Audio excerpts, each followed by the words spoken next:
Einen wunderschönen guten Morgen in den Äther, habe die Ehre, grüß euch gut. Mit dem superschnellen Internet, aber gleichzeitig gleich mit einer Verspätung. In diesem Sinne, guten Morgen an alle und natürlich guten Morgen an den Kollegen noch Eibestal in der speedige Eibestal. Wunderschönen guten Morgen, Welt. Guten Morgen, lieber Klaus. Beide bereits, kann ich ja verkünden, gleich am Anfang, mit super schnellem Internet unterwegs. Wie man bereits sieht, auch der Patrick hier gestochen scharf und klar im Bild und nicht nur im Ton. Ich erhebe mal meinen Kaffee. Ich hoffe, ich Bravo. habt alle ein kleines Heferl. Wetter bei uns wunderschön. Ich hoffe bei dir auch, Klaus, in der buckligen Welt. Na, Im strahlender Sonnenschein, blauer Himmel. Hier, saukalt in der Früh um 6 Uhr, man gehabt 2 Grad. no, nicht schlecht. Na, Wunderschön. na, bei mir Sturm, bewölkt, kalt. Immer so, wie es halt ist, wenn ich rausfahre. Es ist eh klar.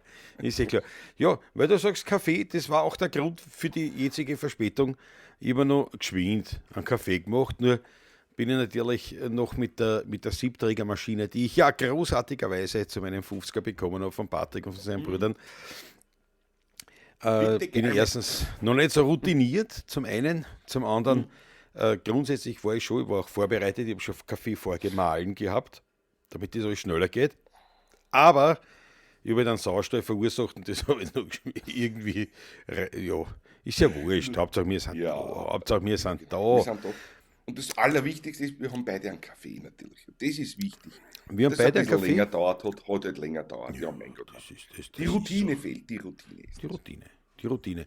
Respektive eben, ja, es ist halt trotzdem ein bisschen später gewesen. Aber auf jeden Fall, wir sind da voll unterwegs und natürlich unterwegs und anwesend und hoffentlich mit Kaffee versorgt. Sind im Chat unsere Zuschauer, Zuhörer, Zuschauer in erster Linie natürlich. Susanne Moser ist da, Christi Gott. Der Hannes Spießleiner, guten Morgen an alle. Ich hoffe, dein Kreuz geht schon wieder viel besser. Daniela Schlögl, unsere Hoffentlich. Principes. Auf dem Weg nach St. Johann, ja, St. Joe lässt grüßen. Dort ist das Leider. Brennraumtreffen von unserem großartigen Förderer, möchte ich fast sagen, Mhm. vom Zonko.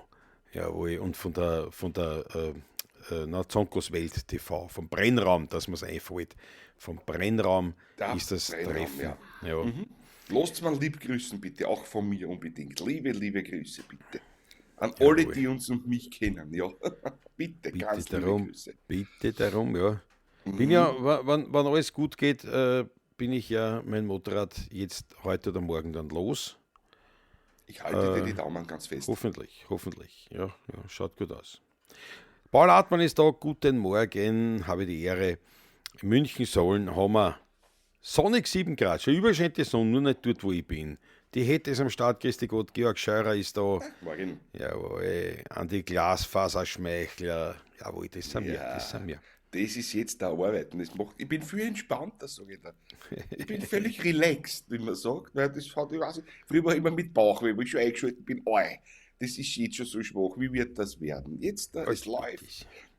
Es ist schön. Ich kann mich um das nicht kümmern brauchen. Ja, ja. Also es Wirklich sollte schön. eigentlich auch so bleiben, wenn es wahr ist. Mhm, mhm. Ja. Der Raffi ist da, Christi Gott. Der Thomas Mayer aus Geisermühlen, habe die Ehre. Ja, Wolfgang ist am servus. Start. Jawohl, alle da, alle da. Wunderbar. Und ich richte gleich ganz liebe Grüße an alle aus, die heute hier versammelt sind. Und zwar von Welsch-Polisch Kisch-Baladon. Entschuldigt sich, er kann schon wieder nicht dabei sein, aber der hat beruflich natürlich viel zu tun als Landwirt und sonstiger schwer beschäftigter Mensch. Aber ich soll alle lieb grüßen lassen, der hat mir heute gerade auf via Messenger eine Nachricht geschickt in der Das Früh ist lieb. heute. Das ist lieb. Finde ich Speziell besonders an dich leibend. auch, Klaus, und an alle Dankeschön. bitte, ja. Dankeschön. Finde ich besonders leibend, wenn die, die, die 16er Burm Fans sozusagen Sich mich gefällt. abmelden. Ja, genau, fürs Fernbleiben entschuldigen, das gefällt mir. Ich tue mir immer noch schwer mit dem Begriff Fan. Es ist wirklich so, es ist ganz spannend, obwohl ja nichts Böses daran liegt, ne? Weil man sagt, ja, man hat halt Eigentlich nicht, Fans. nein. Und was soll man als Musiker sonst sagen? Aber ich finde es Ja. trotzdem, mich spürt es spürt sich bei mir. Fühlst du es ein bisschen abwertend? Nein, für mich, ich denke mir, wir Für haben dich? keine Fans. Ein Freund ist halt auch, stimmt halt auch nicht, natürlich, nicht? Mhm, Weil mhm. man sie ja gar nicht kennt, gescheit nicht, aber Follower Ja, ja. das gefällt mir alles nicht. Der richtige Begriff als Musiker ist halt natürlich, wenn du sagst, nein, es gibt Leute, die halt zu dir kommen oder sich deine Dinge anschauen, die sind halt Fans. Sind Fans, ja. Aber mich spürt sich bei mir immer noch, dieser Begriff einfach. Ich weiß nicht, vielleicht gefällt euch was Besseres ein. Vielleicht fällt euch was ein. Mir fällt nichts ein dazu. Weil Fan, ich meine, wäre ja streng genommen, ist es ja abgeleitet von Fanatikern. Ne? Genau. Und jetzt gibt es sicherlich viele unter euch, die uns ganz gern haben und einfach das leibend finden und so weiter. Ja, Aber ich weiß nicht, ob man das jetzt als Fanatiker bezeichnen kann. Ich meine, ich weiß den Begriff Fan verwendet man natürlich auch nicht mehr ja, ja. in dieser Form, Nicht in ist die, schon klar. Aber ihr wisst, was ich meine, glaube ich. Gell? Das ist irgendwie, irgendwas ich stört mich. verstehe, was du meinst. Ja, ja. Fan ist vielleicht, ja, aber na, Freund ist aber auch wieder, einige der Fans sind Freunde, ja, Ja, geworden im aber das Laufe ist der ja. Jahre, klar. Aber nicht alle natürlich. Das geht ja gar nicht. Das ist ja unmöglich. Ne? Nein, muss halt.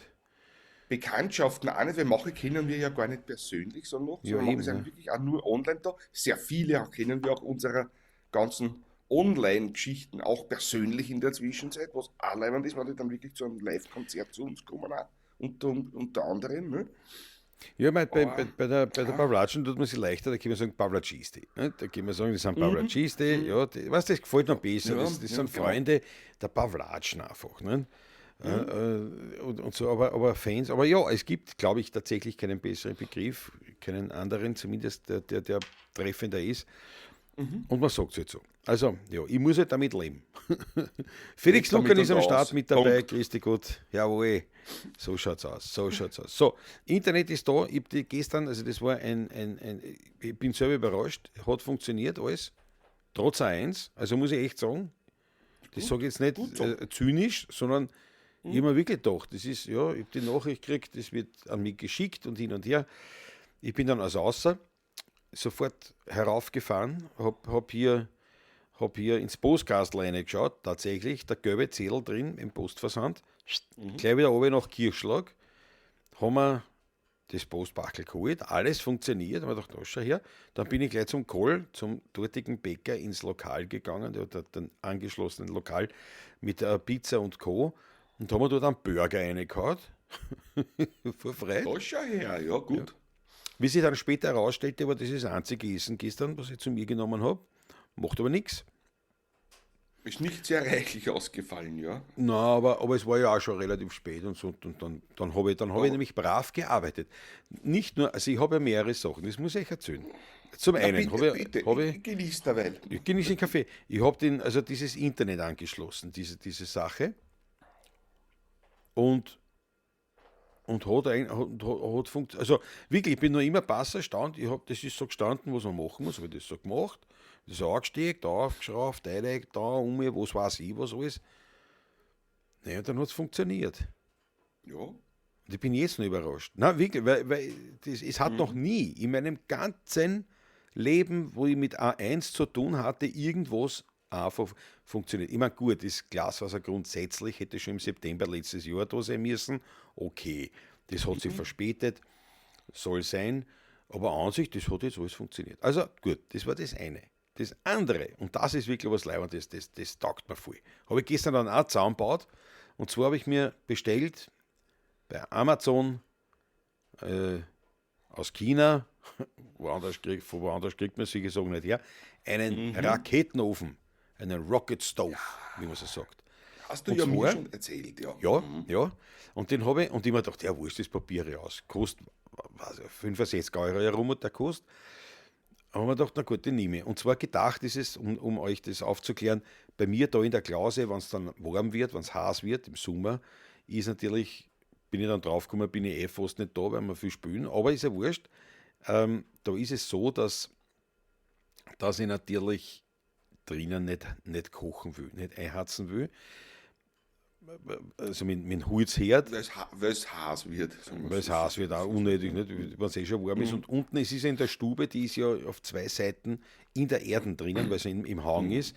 Das heißt, das ist gestern, das ist kühl tue unten und so weiter. Und ich habe jetzt schon so eine ganz normale Elektroherdplatten, aber ich hasse sowas. Also wirklich, nicht ich hasse sowas, das ist ein Blödsinn. Aber wenn ich in Kuchelherd da gewöhnt bin, will ich dann einfach nicht mit so einer Herdplatten. Nein, das mag ich nicht. Ja, jetzt bist du in der Und Klause eigentlich ein sehr archaisches Haus, wunderbar in der Natur genau. gelegen. Und dann drast die Ceranfeld oder vielleicht sogar Hm, eine ja, Induktionsherdplatten auf. Ich verstehe ja, dich schon.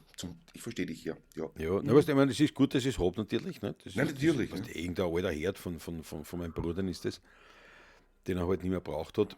Und da habe ich halt jetzt, das ist so ein Ceranfeld, das stört mich auch. Wenn es wenigstens noch die guten alten Eisenplatten waren. Ich meine, viel weniger effizient und alles, aber es Ja, schaut leibend brauchen aus, viel nicht dieses so. Ja. Ceranfeld. Und du musst immer aufpassen auf dieses depperte Ceranfeld. Mir geht das am meisten am Zager beim Ich Kochen, weiß nicht. wenn ich Ja. aufpasse. Nein, man muss ja, muss das ja gleich hin. Das ist Meins ja ist wirklich. zerkratzt, dass wir nach 8 Jahren Ja. Ja, jetzt aber da, wenn das ist wenn schon ich so 7 arbeitet wie auf der ziemlich Herdplatte zerkratzt. Da ist am schon, ja. Kuchelherd, Mhm. da war die Platten hin. Und in Wien haben wir so ein Induktionsfeld, alles schön und gut, aber da musst du alles Ja. vorsichtig angreifen und ja nicht. Nein, das verleidet einem ein bisschen, für mich halt, irgendwie das Kochen. Wie auch immer. Auf jeden Fall habe ich gesagt, für den Sommer brauche ich so eine Art Sommerkuchel. Aber ich will nicht da drauf, nicht einen Gasherd oder, oder sowas. Da haben wir gedacht, das mache ich mit dem Griller und Co., aber es geht bei mir viel Wind. Und mit dem Funkenflug, da was ich bin ja gleich im Wald auch, nicht? Also Definitiv, ja. da muss man aufpassen. Du hast ja am Grundstückel schon Wald sozusagen. Richtig, Kleinen, ne? richtig, ja. Direkt nämlich gleich dort. Ja, ja. Genau. Da Und, stehen ein und paar jetzt, Fichten dort auch neben der Terrasse. Gell? ja, Ja, das ist ein Luder, ja. Mhm. ja, das ist, im Definitiv, ja. Hochsommer ist das nicht so leibend. Ja. Und dann muss ich, und dann raucht es natürlich gewaltig dort alles. Nicht? Also, wenn du mit einem offenen Feuer halt arbeitest. So haben wir diesen Raketenofen gekauft, habe den gestern zusammengebaut und mir gedacht, bis deppert, das Blech, das Aufschauen tut auf die Bühlen eher halt wie so ein Blech. Nein, nein, das ist schon Ist schon ein bisschen stärker. schweres, massives Stahlplatteln, sind das. Ja, Aber das das ist gut. zusammenbaut. Also, und das, ich habe ihm noch nicht angekatzt. Aber das hat mich wirklich jetzt am allermeisten fasziniert. Ich freue mich schon viel, wenn ich mit dem was tue. Das ist Weltklasse, super stabil. Also, wenn der halbwegs so brennt und so tut, wie es halt heißt, dann werden wir sehen. Werden wir Vor allem sehen. die Rauchentwicklung ist natürlich fast nicht vorhanden bei dem. Um Das das ist gerade geht's. beim Anzünden am Anfang und dann ist es durch Ja. den Raketeneffekt, wenn der zahlt ja aus. Gell? Richtig. Also da ist nichts mit Rauch Ja. mehr dann. Der Rauch, das ist das eine, das natürlich, das angenehm ist. Das andere ist natürlich eben, du hast keinen Funkenflug. Und das ist das. Und das dritte ist halt das, ich kann das beharzen mit Zweigerln, mit kleinen Scheißerln und mit Bockerln. Und ich hab eine wunderschöne Silberföhre mitten am Grund steht, dort wo also sonst keine Baum sind. Da steht so eine traumhafte, wirklich schöne Föhre, Kiefer, ja, und die hat so Bockerln. Ich weiß nicht, wie man dann sagt. Ich habe mir schon mal geredet darüber, wie man dann auf Zapfen. Deutsch sagt. Zapfen. Zapfen, genau. Kieferzapfen. Das ist ein Ja. Bockerln, sagen wir. Und, das ist, und da habe ich natürlich Unmengen davon. Und mit denen kannst du es auch heizen. Und du kriegst relativ viel Hitze zusammen, angeblich, wie gesagt, ich habe es jetzt noch nicht gemacht, du kriegst relativ viel Hitze zusammen mit eben diesen kleinen Heizmaterialien und das reicht halt zum Kochen. Und obendrauf, das war da schon dabei, ist ja richtig ein Platten. Also das ist jetzt da eine Runde, doch schon so, dass man sieht so, also ja, Schulterbreite von mir ungefähr, ja, Schulterbreite, eine runde Platte, die da oben drauf sitzt. Und das ist quasi so ein Stahlplatten wie bei mir am Kuchelherd. Und das ist, also ich bin schon so gespannt. Heute mache ich mir eine Eierspeis. Wurscht was ist, heute mache ich mir eine Eierspeis. Ich So, wünsche jetzt bereits guten Appetit eigentlich. Dankeschön. Ich werde euch berichten. Ich mache ein Foto dann davon. Na, unbedingt bitte, ja, unbedingt. Also Und das habe ich auch gemacht. trotzdem, ich gratuliere dir, damit das alles so gut funktioniert hat, um das auf Ja. den Punkt damit zu bringen, das Ganze. Ist doch schön so. Ja, ich danke dir schön. Möge der Zustand weiter anhalten. Ja, um es gleich zu relativieren, ich hab dann auch gleich im Badezimmer meine Armatur wollte ich tunen. Erneuern? Oder? Ach so, Ja, okay. na, tunen. Jetzt wäre es erneuern. Wolltest nur das Sieberl unten vielleicht entkalken Ja, oder genau. austauschen? Ja, Das ist, glaube ich, was genau. angerissen. Das ist, glaube ich, was Alles. mitgegangen vom Rest. alles. kenne Und das, das ist, ja. ich hätte ja so Ersatzteile hätte ich alles gehabt, nur das ist von Ikea. Und ich glaube, dass das nicht exakt passt. Also zumindest habe ich mir Okay. das so dann angeschaut, ich glaube nicht, dass das passt.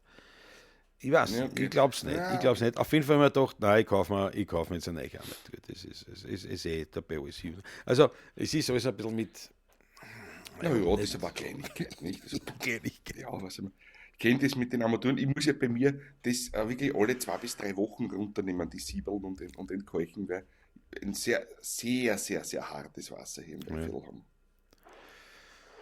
Ich habe das da nie aber da, Ja, muss ja. ich echt sagen. Weil das Und spritzt bei in alle mir, Richtungen und nach 3 Wochen spritzt es in alle Richtungen und es ja, kommt fast kein Wasser mehr raus. Ja. bei mir ist das im Unterschied noch zu dir der Nachteil, dass ich bei diesen Wassersachen, ich muss da wirklich mehr achten drauf, weil ich ja nicht regelmäßig da bin. Weißt, das heißt, es steht oft viel länger, das heißt, das Ja. kannst du viel mehr aussetzen und Das viel triggert schneller. ein. Ja. Auch in den Dichtungen nämlich, ja, bei den Ja. beweglichen Teilen. Hähne Ja. und so, ja. Klar. Das ist klar. Ein Blick in den Chat. Der Felix Jawohl. Luckern ist da. Guten Morgen, grüß dich Gott. Ossi Oswald, Liebhaber von, jawohl, für den 16er Buben. Ein Bewunderer, ist auch gut. Ich bin ein Bewunderer der 16er. Bewunderer, Aber ich weiß ja. nicht, das ist ja noch härter als Fan fast. Aber Ossi ist sehr leibend. Sehr Sprachpolizei, leibend, danke. Servus, sagt Fan auf Englisch heißt Ventilator. Jawohl, das ist auch. Ne, Ihr seid lauter Ventilatoren. Das ist aber. Das habe ich noch gar nicht gedacht. Auf das Englisch ist super. nämlich, ja. Gut. Also sagst du, naja, Sehr gut. heute treffe ich mich mit ein paar Gebläse. Ist nicht schlecht, ja. Zum Thema Könnte Fanclub, falsch sagt der Georg aufgefasst Scheurer. Ja. Er nimmt Formen an, war Montag mit Roland zusammen zur Kassierunterschrift. Er hat Gratulation. Vereinsanmeldung und Bankverbindung vorbereitet und war dann auch noch beim Iron Acker bezüglich dem. Ja, leibend. Super, das weiß da ich muss gar ich, nicht. da muss ich gleich beide Daumen hochgeben. Ja. Und ein Feuerwerk kommt bereits für euch. Bei mir kommt nichts. Wieso kommt nichts? Bei mir muss es auch kommen. Oder Wollen nein, wir da auch- kommt ja nichts. Wollen wir Blödsinn. anmachen, dann? Geht's so Nein, auch, ne? ich bin ja heraus in der Klause. Ach so, ja, du bist in der Klause. Ja, ja. Na, sehr leibend, Georg Scheuer. Super. Bin sehr gespannt. Tolle Geschichte. Freue mich sehr. Ich freue Michael Grafinger, guten Morgen aus dem Amt. Liebe Grüße, Michael aus Otterkring. Schön was beim Leitner, absolut. Weltklasse. Weltklasse. Bravo, Michael Grafinger. Wir waren wann war das, Patrick? Am Mittwoch, Am glaub Mittwoch ich. haben wir das Treffen der jungen Otterkringer. In der Zwischenzeit habe ich das revidiert auf das Treffen der jungen alten Otterkringer, weil ich mir die Fotos dann angeschaut habe und mir gedacht, lauter alte Leute, hat meine Mutter dazu gemeint. Aber jetzt wird die Buben auch schon alt, ne? Alle es ist rund um das- die 50, ne? Was willst du machen? Ja. Ne? Zwischen 50 und 60 alle, ja. Mhm. Aber der großartige Zuckerl, unser lieber Freund der Gerd, hat festgestellt, das ist wirklich ein etwas Besonderes, dass wir die 16 Uhr da sitzen haben, weil Privatgänger Ja. sind zum Heirigen. Also Ja. so in Wien. Ja, Und das stimmt. es stimmt wirklich, ja. Wir gehen fast gar nicht so weit. Du gibt logischerweise mehr bei dir draußen. Ich bei mir natürlich klar, weil mir ja da sehr viel, ich habe das quasi fast in Fußweite manchen sogar und weil es liebe Freunde sind in Mistelbach bei den Hagers natürlich, bei der Familie Hager. Aber das ist auch sehr, weil wir sehr privater uns gut verstehen und ja, Ja, das ist eigentlich, Ja. wenn man zur Familie geht, also Genau. oder Aber mir- Fremdbesuch, also das ist nicht in dem Aber- Sinne heiligen Besuch, ja. dass ich zum Heiligen gehe, so richtig. Genau, Das tue genau. ich eigentlich sonst kaum. na gar nicht. Also Und, das und ist die das gebe ich Nachbarin, mir wenn auch. wieder ausgeschickt hat, gehe ich zu Maria, um zu Faberkökel. Natürlich zu Maria. Klar, zu den Stammkundentagen kriege ich sicher 20 Hochteln um, klar. Aber das ist ja Nachbarschaftspflege, sage ich immer so. Ja, Und ja. Freund besuchen. Ja, aber man macht es nicht aus mit anderen Freunden. Wir reservieren einen Tisch und treffen uns beim Heirigen. Das machen wir Ja. im ganzen Jahr Ganz nett. 3-mal. Wann überhaupt. genau. Wann überhaupt. Und einmal davon war diesmal beim Leitner in Otterkring. Genau. Matthias, Weltklasse. Erstens einmal Gratulation an dieser Stelle. Tatsächlich 2 Goldmedaillen mit einem Wein, einmal mit gemischten Satz und einmal mit einem hervorragenden Riesling. Also das wirklich, das muss man lobendst erwähnen. Und das Zweite natürlich, wo ich sagen muss, wieder einmal bestätigt, die Stötzen. Er ist ja berühmt für seine Stötzen, ist ein sehr kleiner Heiriger in Otterkring, nicht am Fuß, in der Mitte des Wilhelminenbergs ungefähr gelegen. Und man schaut über Wien, ein traumhafter Ausblick. Und man sitzt Ja, bei ihm richtig. entweder dort auf dieser Holzterrassen, das ist eine kleine Hütte neben nur, oder in den Weinbergen. Und, und der macht seit Jahrzehnten macht der richtige Bratstützen. Ja. Und Von einer Qualität, die einfach Wahnsinn. über Jahrzehnte sagenhaft geblieben ist. Ja. Die sind nicht so wie die anderen im Schweizer Gesurstötzen, sondern das sind wie Schweinsbraten gemacht, wie ein Kümmelbraten mit Kümmel und Knoblauch und nicht Gesur. Und Butter, zart, geschmackig, ein Schwartel außen rundherum Ja. knusprig. Hör auf, hör auf. Einfach wirklich gut. Ein Traum. Möchte ich nur einmal lobend erwähnen, falls Ja. jemand also sagen wir dann doch einen etwas ausgefalleneren Heurigen erleben will, weil eben Stötzen haben nicht so viel und aufgrund dieser Stelzen-Kocherei hat er natürlich wahnsinnig viel Prallfetten und diese Prallfetten kriegst du in einen Keramiktopf am Tisch gestellt. Weltklasse. Das ist das. Du Das ist kriegst das super. Brot, kriegst ein Schnitten Brot, was du dort links nimmst, das Brot nimmst, wie viel, und dann kommt der große Keramiktopf Ja. gefüllt mit der Bradlfetten. Und der wandert dann Wahnsinn. von Tisch zu Tisch immer weiter, weil jeder der Bradlfettenbrot will. Ja. Und du schmierst das Wahnsinn. selber. Also Großartig. er hat schon mehr als einen Topf, so ist es nicht. Ja, ja, natürlich. aber, Ja, ja. aber halt, ja. Unglaublich. Schaut hin, also der heurige Leitner, Also die L-E-I-T-N-E-R, Homepage nennt sich nämlich Weinbau Leitner das schon ja. in Okay, Otterkring. sehr gut. Weinbau Leitner, wenn man eingibt, kommt man Ja. am Sprengersteig in Otterkring ist das genau. Also Wenn man wirklich das tiefe eingibt, dann Empfehlung. weiß man's, ja. Ja, wirklich absolute Empfehlung. Jetzt wieder Wirklich. bestätigt, Wir kriegen nichts, weil- wir weil- kriegen nichts gehört. Wir haben selber wir kriegen gezahlt, die nichts, Stößen ja. alles. Muss ich ehrlich sagen, es ist keine Mit Freuden. bezahlte Werbung oder was, sondern Nein. wirklich einfach aus Überzeugung heraus. Weil es Ja, wirklich leibend ja, ist. wirklich aus Überzeugung. Und eben, ich kann es wirklich nochmal bestätigen, der Patrick war öfters jetzt in letzter Zeit, ich war jetzt schon wirklich lange nicht bei ihm. So zumindest aber einmal im früher- Jahr war ich eben. Ja, Ja, genau, die letzten ja. Jahre einmal, ja. Und ich habe es jetzt seit ein paar Jahren erst wieder geschafft. Zu meiner Schande, muss ich dazu sagen. Und es ist ja so, damals, wie ich noch in Ottergring gelebt habe, war ich schon öfters dort. Und vor allem Ja, da- die Wirtsleiter Matthias und so, der ist, mit seiner Frau ist ein ganz leimende Haberer. Und also wirklich tiefe Empfehlung. So, jetzt aber nochmal in den Chat um. Auf jeden Fall, Georg, wir freuen uns wahnsinnig auf auf weitere Aktionen des Fanclubs. So, der Ossi Oswald. Ja, Raketenofen gerade gestern wieder rausgeholt. Genau aus dem Grund. Bravo, Ossi. Sehr leibend. Sehr leibend, ja. Ja, das ist wirklich. Super Sache, ja. Ich hab Ja. sowas nicht, aber schon langsam denke ich mir, vielleicht ist das gar nicht so schlecht, auch so ein kleines Raketenoverl. Naja, du hast, ja, oh ja, na klar. Und vor allem, ja, bei mir liegt es wirklich auf der Hand, weil ich das Brennmaterial, ich habe alles. Und gerade so Kleinigkeit. Du kannst ja sogar Ja, Pellets Holz damit auch, verharzen, natürlich. Holzschnitzel, du kannst alles Theoretisch, ja, Mögliche. genau. Kannst alles damit fahren. Stroh. Ja. Ja. Der Raffi meint, Bekannte von mir, ja, ihr seid Bekannte von mir, das stimmt. Finde ich die Community sehr schön, das stimmt, Raffi. Das ist wirklich leibend. Wahrscheinlich spürt sie deswegen das bei mir auch ein bisschen mit dem Fan, weil ich trotzdem, wir sind ja jetzt nicht so berühmt, berüchtigt, dass wir jetzt da, weiß ich nicht, tausende Fans haben, von denen wir gar nichts wissen, sondern im Großen und Ganzen die Wir kennen Fans, einander. die Sozusagen. wiederkehrend sind, sagen wir so. Es gibt schon ein paar Anonyme, das habe ich schon festgestellt, weil Ganz manchmal, sicher. manchmal redet mich schon einer an und sagt, ja, servus, ich schaue da regelmäßig oder ich war letztens, gell, dann habe ich gesagt, ich war da bei euch am Konzert beim Jana zum 30-Jährigen unter anderem, nicht? Und den habe ich noch nie gesehen, habe ich total gefreut.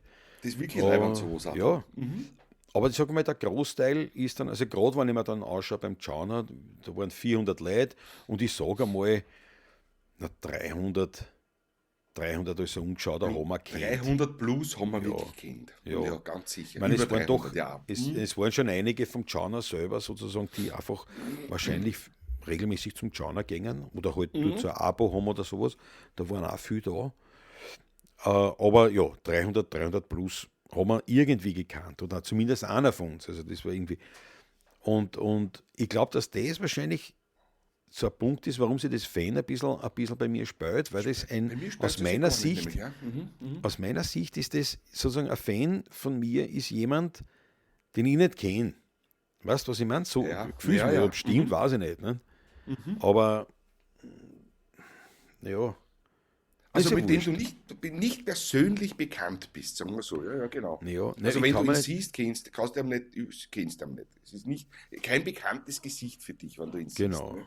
Das genau. erste Mal dann siehst, Ja. sozusagen. Aber wenn ich jetzt sehe, weiß ich nicht, keine Ahnung, sagen wir jetzt den Wolfgang, nicht? Da, den sehe ich und komme mit wem an und sage, übrigens, das ist der Wolfgang, das ist ein Fan von mir. Das spürt Ja. sich, das, wie Ja, das, das ist das spürt richtig, sich. ja. Oder Sprachpolizei, nicht? Jetzt haben wir irgendwo, Sprachpoli ja, der Fußball, ja. ja, das ist der Waller, das ist ein Fan von mir. Ja, Das spürt sich. da versteh ich dich schon, was du meinst. Ja, das als Fan vorzustellen ist schwierig. Ja, Ja, eben. Das meine ich irgendwie. ja Weißt du, das wir stimmt, werden das schon, stimmt. wir werden schon Wir werden hinkommen. was finden im Laufe der Zeit noch. Eine werden schon Bezeichnung, eine treffende, ja. Aber ja, man nicht, Bezeichnungen sind nicht so wichtig, es hilft halt mitunter. Susanne Moser geht einkaufen, bitte gut, schönes Wochenende, bis bald. Babaci, Freue mich. bitte. Felix Lukan erwähnt wieder die Fanwanderung nach Maria Zeil. Ja, ist noch immer im Hinterkopf. Ich meine, wie so vieles. Weil das zum Beispiel, das auf der Straße spielen, das ist ein bisschen schwierig. Erstens einmal zeitlich, haben wir festgestellt. Und dann wird es wirklich ein bisschen eigenartig. Ja, was der jetzt war, Wien-Wahl mit der Politik auch schwierig. Ich werde heute noch Erfahrungen bekommen. Ich weiß schon was. Eine Kleinigkeit. Ich habe schon eine Nummer jetzt davon. Ah, immerhin. Ja, weiß ich noch nicht. Also das kann ich euch schon sagen und das werde ich jetzt dann verfolgen. Ja. Sehr gut. Der Felix Lukan fragt, wo befindet sich die Pawlatschen? Im Internet, genau da, wo du jetzt bist. Die Pawlatschen ist unser Livestream jeden Montag. Das ist die Pawlatschen. Also unser musikalischer Livestream. Jeden Montag 20:15 Uhr auf diesem YouTube-Kanal. Das nennen wir Pawlatschen. Die Sendung nennt sich Pawlatschen, genau. Es Genau. gibt keine physische Bretterbude oder Breddelbühne oder was, in dem Sinn nicht, sondern die Sendung heißt Pawlatschen. Genau. Der Hannes Spießliner, da schon übrigens, es ist spannend, war ein Koch, ein gelernter Koch. Was sagt ihr für Herd? Der habe ja auch einen Induktionsherd und arbeite wie in meiner Kochlehrzeit und habe kein Problem. Ja, vielleicht hätte ich eher kein Problem, aber ich Ich traue habe mich kein nicht mit Problem diese. mit meinem Es ist nur zerkratzt, wie gesagt, und ausschauen tut es halt nicht. Also, es ist nicht mehr blitzeblank, aber es funktioniert gut. Ruiniert habe ich noch nie eine. Gott sei Dank, muss ich sagen. Ja, ein Ceranfeld. Ja. Ich habe keine Induktion über eine normale Ceranplatte und bis jetzt rennt alles gut, ja. Aber ich hätte trotzdem gerne einen Herd zum Erherzen wieder. Ein Holzherd, ja. Ja, das ist mir das Liebste. Und das ist die Stallplatten und da Feuer rum mit der Pfanne, was du nicht mehr auf nichts rückst. Schäfer, Bums, die Papstel. Das ist echt leibernd. Und beim Ceranfeld, das hat zum Beispiel die Kaffeemaschine, die Bialetti, die berühmte Mokkakanne, nicht, die man aufstellt. Das mache ich im Winter maximal. Nicht? Jetzt habe ich einen Siebträger, nicht? Aber die mache ich im Winter auf dem Herd, das ist leibend, auf dem Kuchenherd. Holzeinherzen so aufstellen. Das habe ich in Wien damals, wie ich noch in Ottergring gewohnt habe, da habe ich einen Gasherd gehabt. Da habe ich es auf der Gasplatte stehen gehabt, also auf dem Gitter. Flamme. Auf der Flamme. Das hat für mich auch noch einen Reiz gehabt. Diese Bialetti auf ein Ceranfeld zu stellen, das ist für mich ästhetisch, ist es so verbunden mit körperlichen Schmerzen, dass ich das nicht mache. Ich will das dort nicht stehen haben. Also ich bin lieber bereit, ich muss erst schauen, wie das sich dann in der Praxis bewährt, aber ich bin lieber bereit, wenn ich dann sage, ich mache es mit der Bialetti, dass ich mir einheiz in einen Raketenofen mit 5 Bockeln, weißt, gerade so viel Hitze zusammenbringt, dass ich einmal ein Bialetti aufheizen kann. Aber das hat für mich einen aber die kehrt für mich dann nicht auf ein Ceranfeld. Wie schaut denn das aus? Das ist für mich, also ja, aber ich weiß auch von vielen Köchen, die unheimlich schwer auf das Induktion. Und ich muss sagen, in Wien, wir kochen auch dort mit Induktion und das ist wirklich eine tolle Geschichte. Das, was mir eigentlich stört, ist nur dieses Ceranfeld. Das optisch ist schön. Aber das ist für mich, was brauche ich, was Schönes in der Küche? Ich brauche was Schönes mit Patina maximal. Das ist für mich schön. Aber das ist eine Geschmackssache natürlich. Aber das ist vielleicht bei mir, ich finde das gar nicht, für mich ist das gar nicht so extrem, obwohl ich sonst schon sehr auf eher nostalgischen Dingen stehe, muss ich ehrlich sagen. Aber ich bin mit einem Ceranfeld bei meinen Eltern schon aufgewachsen. Ich bin quasi schon geboren in das Ceran Zeitalter. Ins Großeltern Zeitalter. hatten, sozusagen, wenn man so will, ne? Großeltern hatten beide einen Gasherd und im Garten in Untertürnbach draußen war der Elektroherd mit den Eisenplatten. Ne? Ja, Also auch hauptsächlich daheim, bei mir bin das Ceranfeld eigentlich seit kleiner Bub gewöhnt, ja. ja darum wird es dir nicht stören. Und ich habe nie eins Darum gehabt. stört es mich nicht so, ja. Wahrscheinlich, Ich habe ja. nie eins gehabt. Wir haben Ja, ja. in Wien haben wir gehabt eben das Gasherd. Meine Oma hat Genau, gehabt den ja. Kuchelherd und so einen, was ist, so einen Beisteofen daneben. Eben für den Zum Sommer mit den ja, Eisenplatten. Eisenplatten, ja. Das war's. Irgendwann sind die Zerran gekommen. Und das ist für Ja, mich, ja. ja, also ein Zerranfeld ist für mich persönlich zum Beispiel tatsächlich so etwas, wo wir schon mal drüber geredet haben, so ein Rückschritt. Ein technologischer Fortschritt, aber ein praktischer Rückschritt. Weil, ich meine, ja, es sei denn, es ist dir wurscht, das Zerranfeld. Ne? Aber allein schon, wenn ich mir Ja, denke, es gibt in einer Versicherung, wenn du die Haushaltsversicherung machst, einen eigenen Passus, wo es um Glasbruch, Klammer, ausgenommen oder inkludiert, Ceranfeld. Das dann denke ich mir schon, das ist ja ja, von der der hat's Logik, was. Der das ist ja hat's von was, der ja, ja. Logik her, ja. Das ist so wie ein Glasboden unnatürlich ist. Das kann einmal als Show-Effekt ganz nett sein, ne?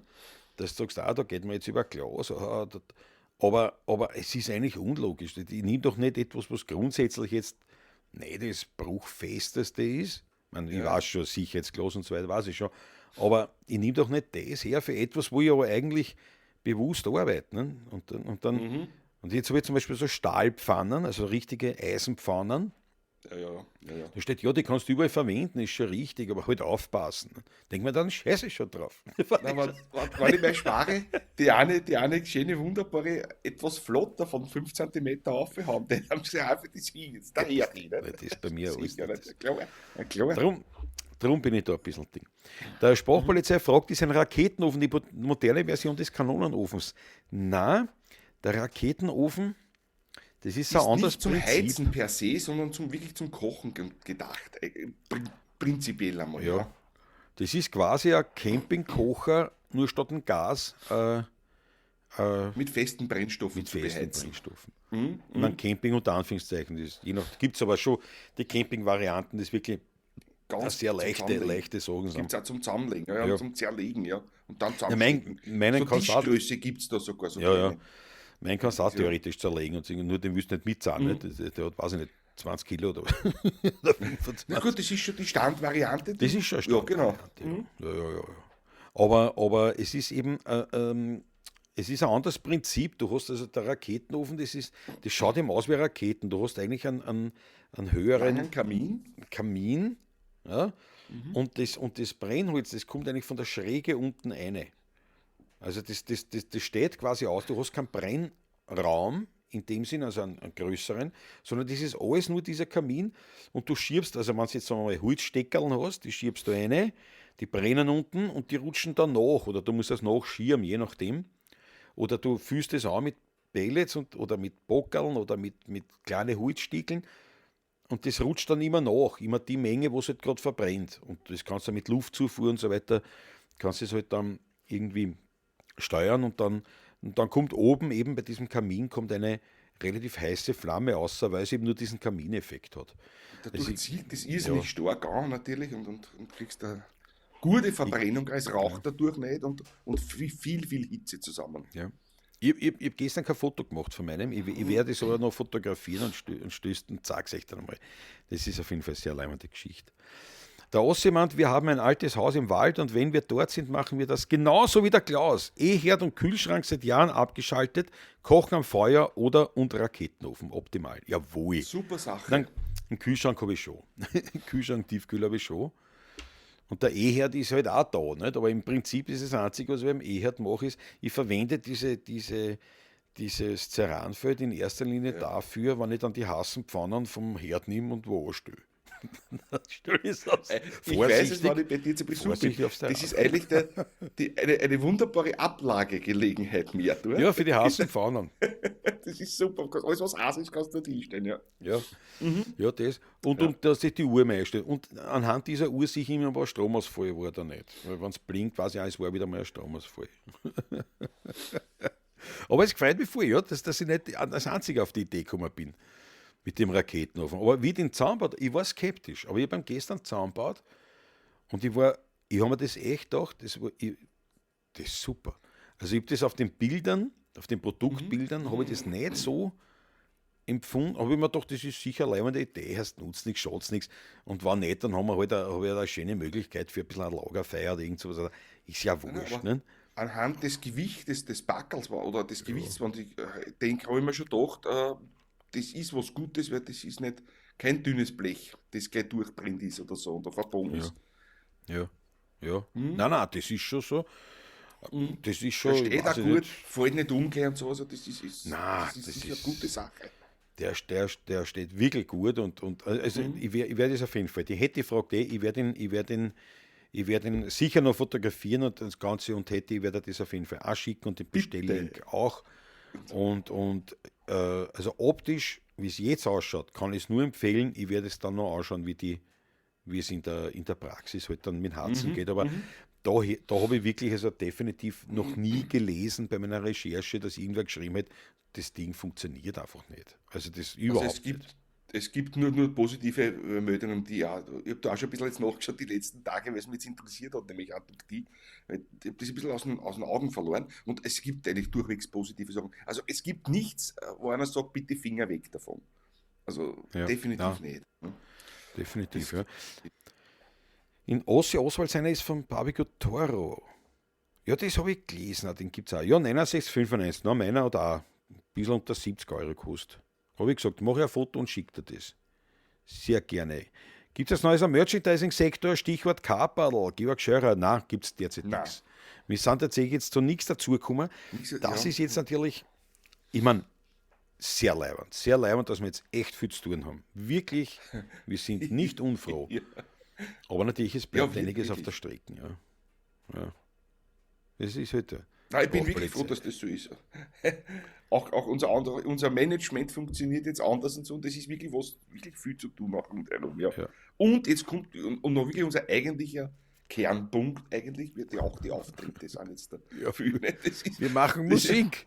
wir machen Musik auch jetzt wieder viel. Wird dann auch wieder üben und so weiter, jeder und neue Lieder erarbeiten und so weiter.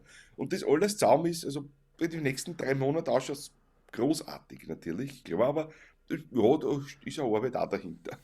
Ja, na, auf jeden Fall.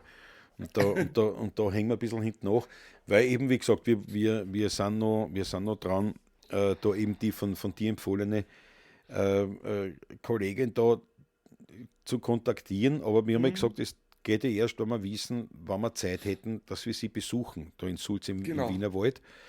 Weil wir eben ausgemacht haben, wir treffen einander.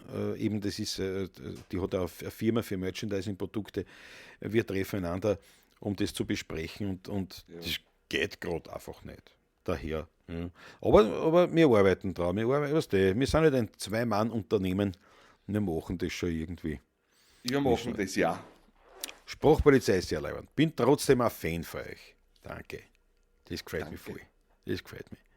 Thomas Mayer, sehe euch als ganz liebe Freunde. Ja, Thomas Mayer, das beruht auf Gegenseitigkeit, Ja, aber wir kennen einander halt persönlich und sehr genau, gut, genau. Mhm. genauso wie mit Georg Scheurer. Mhm. Das ist irgendwie, äh, da tue ich mir schwer, eben von Fan zu sprechen, sagen wir so. Ja, Es das wird, verstehe es, ich schon, Klaus. aber es ist schon so. Es ist natürlich musikalisch, es ist ja so. Das ist wahrscheinlich einfach nur nicht einmal falsche Bescheidenheit, sondern wie sagt man da, wenn man das nicht, wenn man ein bisschen einen Minderwertigkeitskomplex hat oder so irgendwas, Man weißt. stellt sein Licht eigentlich unter den Scheffel Ja, sozusagen. ja, Das ist wahrscheinlich, nicht, ja. wahrscheinlich, zum Teil sicher, ja. Ja. Georg Scheurer Ja, hat scheinbar mit dem Roland schon klar gemacht, was Maria Zöll betrifft, Patrick alles gesichert. Roland und der Georg Scheurer machen das das, Begleitfahrzeug. Jawohl. sehr gut. Sehr gut, sehr gut. Der Wolfgang, wir haben sogar einen Ceran-Griller. Bitte Ah, mit das der gibt's Teppich, auch? Kohlegriller ist Griller. Wahnsinn. Ja, na gut, ja, warum nicht? Ja, es ist ja im Prinzip, es geht ja nur ums Feuer machen und dann ums Kochen halt. Ne? Und Ja, wie man ja, das halt ja, na macht. ja, klar. Und dann geht es um Vorlieben. Und ich bin halt ein Fan vom offenen Feuer. Äh, Und das habe ich überall. Nicht? Also das kann ich überall, das Material kann ich, also da in Wien vielleicht nicht so, da tue ich mir leichter. Ja, aber nicht schlecht, nicht schlecht. Wo wohnst du in der buckligen Welt? Felix Lukan, in Bad Schönau, also im Gemeindegebiet von Bad Schönau, zwischen Grumbach und Kirchschlag. Ich bin schneller in Kirchschlag. Also ja, zu Fuß weiß ich gar nicht. Zu Fuß, glaube ich, war ich schneller in Bad Schönau, weil mit dem Auto bin ich schneller in Kirchschlag. Lass mich kurz überlegen. Nein, Es in ist Kirchschlag gleich. auch so schnell. Es ist gleich. Ist genauso.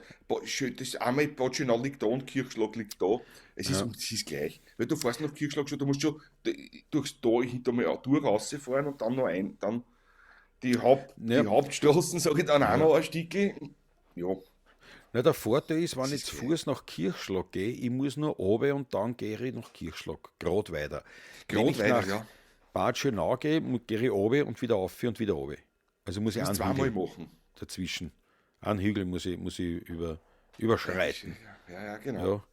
Ich weiß halt gar nicht was, aber wahrscheinlich deswegen, also Kirchschlag ist da sicher weiter weg, aber es ist, glaube ich, es wird ungefähr.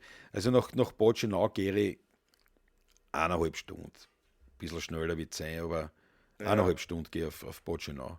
Weil wie gesagt, nach Kirchschlag gehst nur bergab die ganze Zeit und dann eben dahin. Und dann eben, Und nach Bratschenau musst du dann aber Hügel weit, überwinden. ja, Ja. Aber weiter, aber ja. weiter.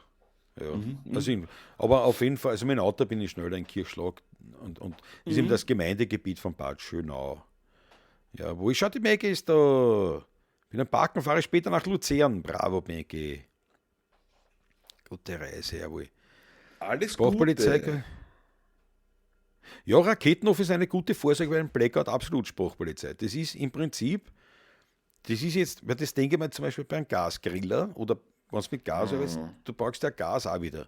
Ein Raketenofen, so wie der Kuchelherd, ich brauche nur was ich verharzen kann.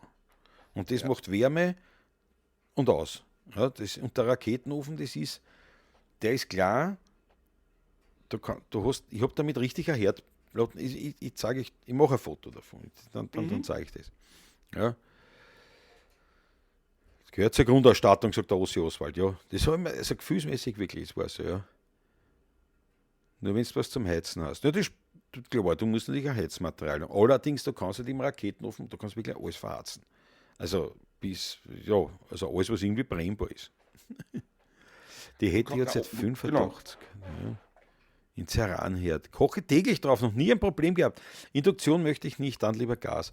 Ein Ceranherd, ja, ich weiß, ich habe auch noch nie ein Problem in Ceranfeld gehabt, aber es stört mich, es ist für mich, es stört mich.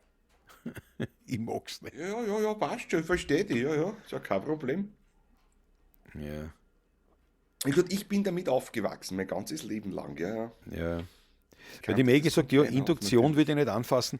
Nein, Induktion ist echt leibend. Ich weiß, da gibt es sehr viel Kritikpunkte, auch aus energetischer Sicht, weil das halt Ja, ja. natürlich durch diese, weiß ich, durch diese elektromagnetische Schwingung, die Im Moleküle, Prinzip bewegst du die Moleküle und dadurch erwärmen sie sich, wenn sie ja, gegeneinander stoßen. Ja.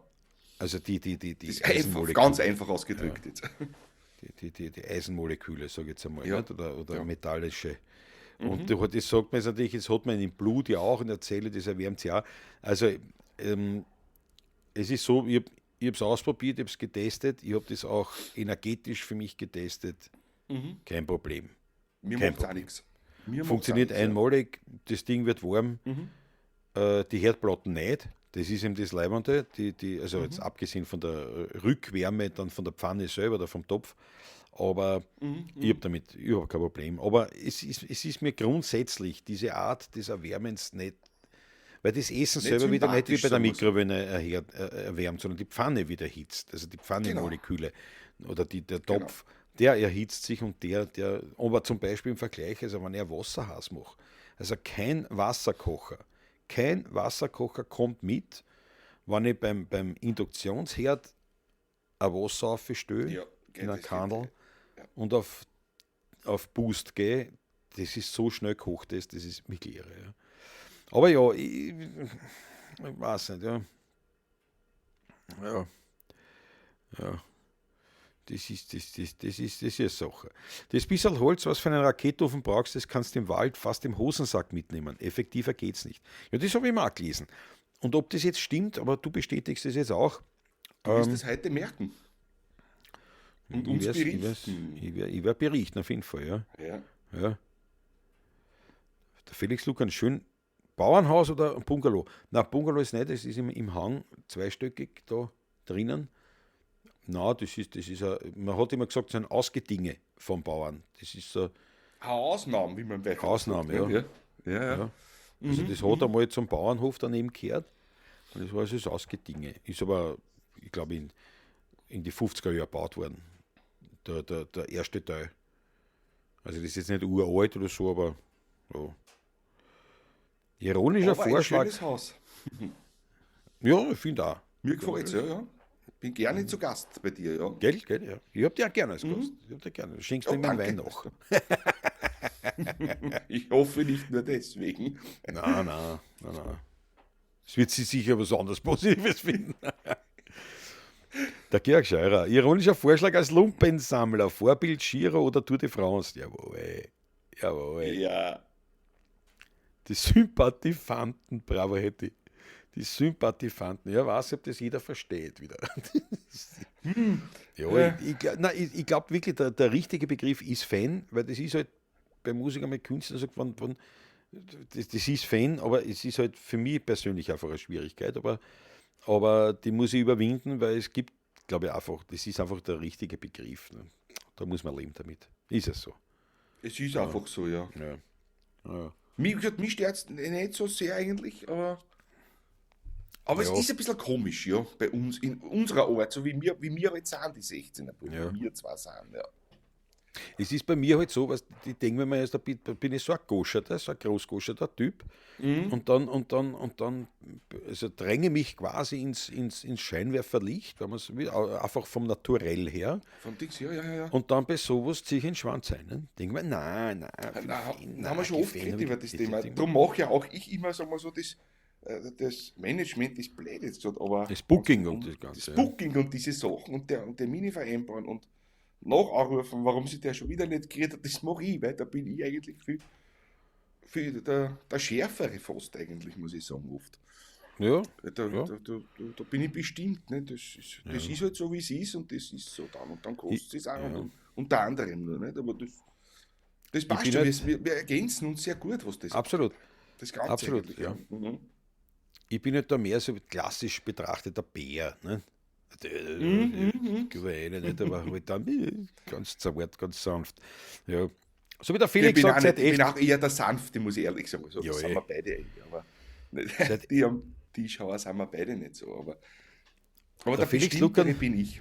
Ja, der Felix Lukan sagt echt wie Brüder. Sehr schön. Ja, das stimmt wirklich. Das stimmt, ja. Passt zum Thema heute. Nicht? Quasi die Verbindung, die Internetverbindung ist wieder scharf. Ist einmalig, bis dato keine Ausfälle, gar nichts. Wir könnten nebenbei noch, weiß ich nicht, 300 Netflix-Serien parallel rennen lassen. Und das nebenbei 10 Videos hochladen. Ja, locker. Kein Problem war das jetzt. Locker. Aber das ist natürlich das Thema Verbindung, finde ich ganz spannend.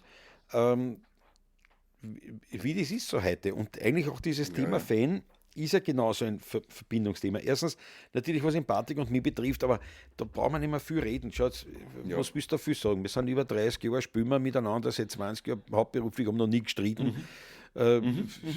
Wir kommen mit allem zurecht. Wir haben keine großen, wir haben keine Hürden, wir haben keine Themen, die uns irgendwie, wo man sagt, da streiten wir. Wir sind beide sehr individuell, einzeln, sehr persönlich und das regen uns gegenseitig auf mit unseren Ticks und Tricks und wie man da alles sagt. Aber ja, das ist ja so. Ja, das ist ja so, mit dem können wir leben. Also das funktioniert alles. Aber die Verbindung, wenn wir das jetzt so ein bisschen philosophisch betrachten wollen, nicht, als Thema von der Internetverbindung her, eben zu Fans, das ist immer auch das. Es ist spannend, dass jetzt was weitergeht mit dem Fanclub, dass sich da was tut, dass auch hier diese Verbindung gestärkt wird, so wie mit dem Glasfaser da jetzt da, dass die losen Verbindungen ein bisschen fester werden. Und ich glaube, dass das Die schon Bande etwas werden fester, ja. das ist schön gesagt, ja. Sozusagen, ja.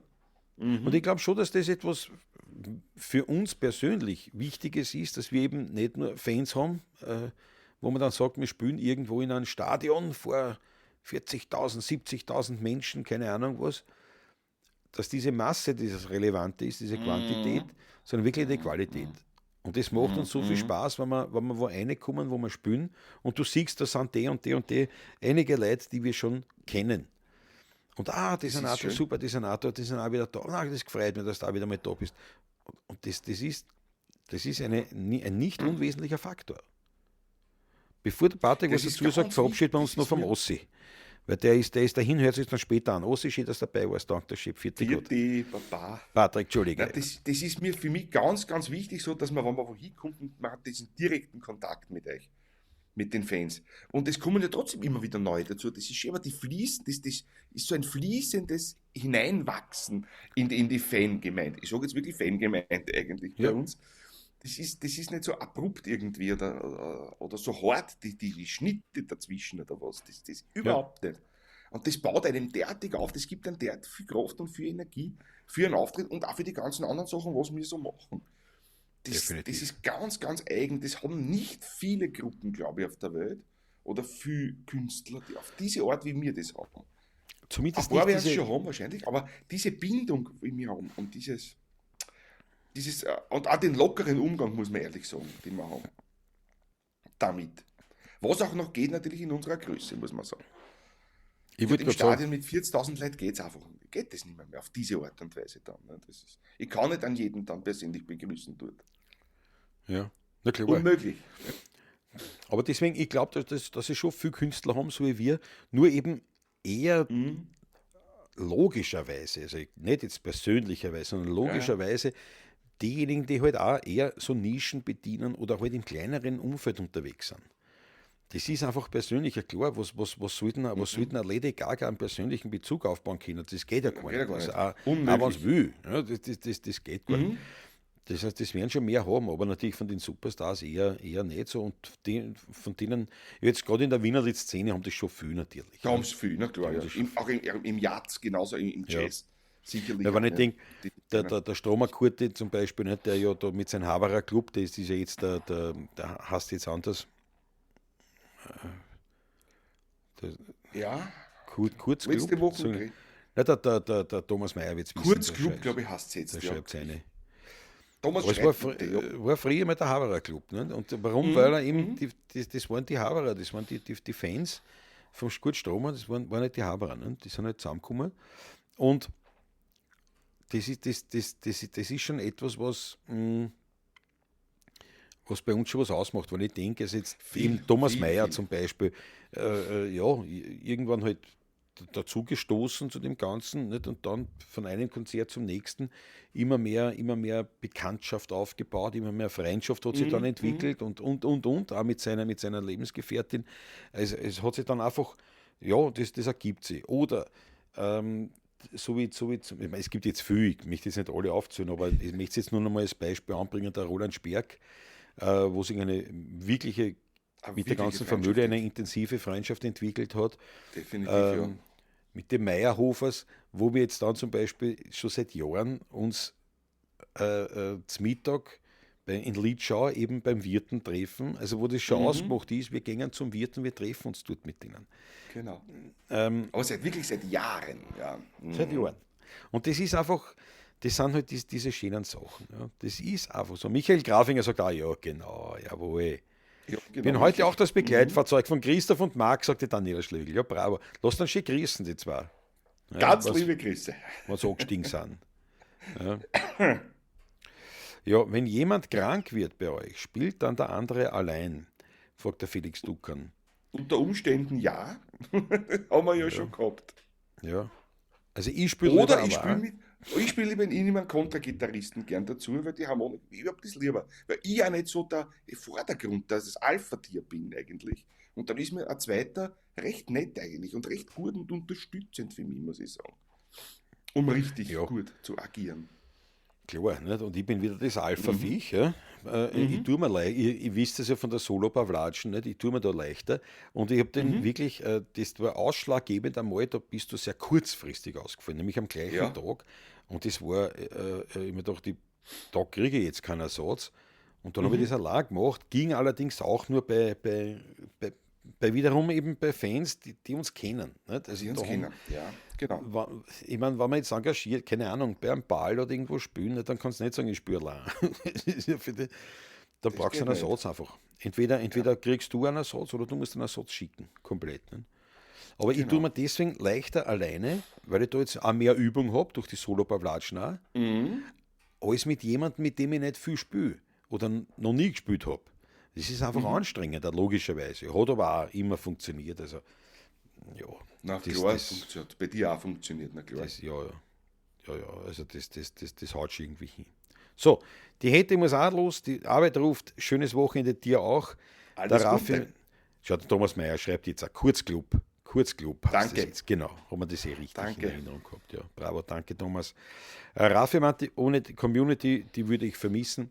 Und das Raffi ist natürlich so, die Community wäre nicht die Community, die sie ist, wenn du auch dabei warst. Also jeder Einzelne bringt sich da dermaßen viel ein und wir sind, und ich verstehe uns da eher als das verbindende Element und weniger wir. das Führende. Obwohl Ja, wir ja. natürlich, das ist schon klar, dass wir das sind, ja, weil ohne 16, wenn wir nicht spielen und Da gibt's natürlich nicht, gibt's steht und nichts, fällt die nicht? Geschichte Rundum. mit dem, ob wir jetzt da spielen oder nicht. Das ist Genau. mir schon klar, nicht? Aber im Wesentlichen, glaube ich, wir sind halt das verbindende Element und rund um uns sozusagen ergibt sich eine Schart sich die Community. Runde, ja. Genau. Und wir haben schon einmal gesagt, wir warten nur darauf mit großer Freude, in großer Hoffnung, dass irgendwann einmal, dass wir bei einer Hochzeit spielen dürfen, weil die sagen, wir haben uns kennengelernt über die 16er Burm. Und ja, das nicht mal schon. Es wird noch kommen, es wird noch kommen, glaube ich. Da bin ich Wirklich, kitschig ja, dass man romantisch. es wirklich kennengelernt hat bei den 16. Durch euch eigentlich sind wir zusammengekommen, ja. Ja, das war schon leibend. Das war jetzt schon leibend. So, meine Lieben, es ist 10 Uhr, der Patrick muss los. Der hat einen Termin heute noch und ich muss schauen, dass ich eine Wasserarmatur Ich habe noch ein paar Termine heute, aber das macht das ein paar Termine noch heute. Das ist Naja, sehr aber, schön, ja. aber nur einer jetzt, nicht? Aber jetzt- Sozusagen, dass jetzt, wir ja. los müssen. Den muss ich machen jetzt, ja. Ja, na fein, ich wär euch am Laufenden halten, was den Raketenofen betrifft, wem es interessiert. Ich Wem bitte nicht, dich auch den halt darum, ja. auch. Ne? Das ist ja so. Und ich freue mich aufs nächste Mal. Wir sehen einander hoffentlich am Montag. Wir spielen jetzt am Sonntag noch nicht in Lietschau, aber In dort Haugschlag. in Haugschlag. Beim Berschi, ja, beim Kochcampus. Kochcampus nennt sich das, genau. Da sind wir, da schlafen wir auch draußen. Kommen dann am Montag zurück und ich werde gleich beim Patrick bleiben am Montag. Das heißt, Montag Pavlatschen aus Eibestal. Das ist toll. Mit super schnellem Internet, nicht? Aber sowas von. Und Großartig. ja, das heißt, hoffentlich sehen wir einander am Montag. Felix, weißt du, Pavlatschen, 20.15 Uhr am Montag, das ist eben die Pavlatschen. Ich freue mich drauf, wir wünschen euch ein wunderschönes. Ah, schau, der Sprachpolizei, wie schaut es aus mit einem Pavlatschisten-Treffen in der Blauen Nosen? Naja, Sprachpolizei, das ist eine gute Idee grundsätzlich, aber vor August haben wir definitiv keine Zeit. Nein, definitiv nicht mehr. Also da ist kein freier Abend mehr. Also es gibt schon freie Abende, aber die sind frei eben. Nicht? Das ist, da bleibe ich Ja. daheim. Oder bin in der Klause. Aber die Idee ist nicht so schlecht. Blaue Nase, das war mal leibend, wenn der Rudi spielt. Wenn der Rudi mit der Marie spielt, das war mir ja eine schöne war mir Geschichte. leibend. Haben wir einen Ausflug gemacht In hier. die blauen Nosen. Danke für den Hinweis, Sprachpolizei. Wir werden mal schauen, was sie da, Wir was werden sie mal da schauen, was tut. geht. Wir werden mal schauen, was sie tut. Gar nicht schlechte Idee. Ja. Na gut, in diesem Sinne, ein schönes Wochenende. Bleibt uns gewogen. Führt euch gut. Baba, servus. Macht's es gut. Ich hoffe bis Montag 20.15 Uhr bei der Pavlatschen. Viert euch.